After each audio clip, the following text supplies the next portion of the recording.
Hi, I'm Brian Hickman. I'm a design engineer at Vans Aircraft. It's the day before AirVenture 2025, and this is the RV-15. AOPA keeps flying safe, accessible, and fun by protecting your freedom to fly. We are the most trusted one-stop resource for all things related to general aviation. Become an AOPA pilot today.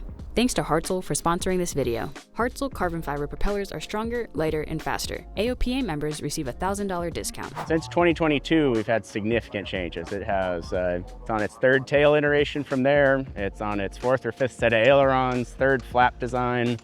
But what we've really been doing is locking in the configuration of the airplane, the aerodynamics of it, how the flying surfaces interact, and really getting that tuned out and finalized as we transition from this, what we call the iron airplane, into the production airplane, the kit prototype. So it's a Lycoming IO390. It is the EXP 119, so that is a Vans specific model from Lycoming. And this is about a 218 horse motor.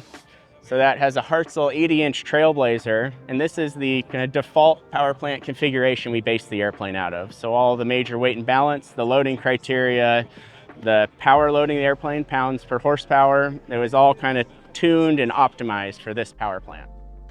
We wanted damped suspension, we wanted energy absorption, we wanted modern air shock, we want to be able to control these hard-hitting landings off airport and really inspire confidence in any approach situation. But we did not feel we could afford the cruise penalty of a more traditional gear, whether that's a Porter style or a cabane type gear that we would traditionally see in these type of aircraft. So there's no protrusions into the cabin and no protrusions out into the airstream. So no cruise penalty on this gear system. You don't have to choose between, getting to the backcountry fast or having the suspension that can actually handle these rough strips. So you always have it both. Of course, the big dramatic change for this OshKosh is the wing. So this is the production wing. This is final kit prototype. And what we've done here is we worked through the fuel system. We have 30 gallons of fuel on each side. We worked through a new flap system, and we were able to bring the tracks up. We have a proper slotted flap. It's a really efficient, high coefficient of lift, real working flap. We've added integral vortex generators to the upper side of the flap, controls flow attachment and allows for a greater speed range and approach without detaching and reattaching flow. The tail, we maintained the feature of the removable leading edge. It's fairly common off airport to get damage, and it's just stress-free at this point to just replace. This is a fixed horizontal now.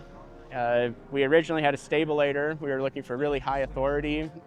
Part of that is there's such large flaps and a large CG range that we needed to be able to account for all of that with our pitch authority. And we had a really strong internal target of trying to be able to maintain an idle approach and a full flare to land at the forward CG limit. So to work through that, we ended up with this tail after a couple of iterations on the horizontal. Since this airplane was released, there's always been a pretty healthy boil of excitement about it. Now it'll be very exciting as we kind of transition in the next phase of the program to see how that works its way into kit sales. But it has not quieted down, and the moment we rolled into OshKosh, we've been shoulder to shoulder with excited people and excited customers and potential customers.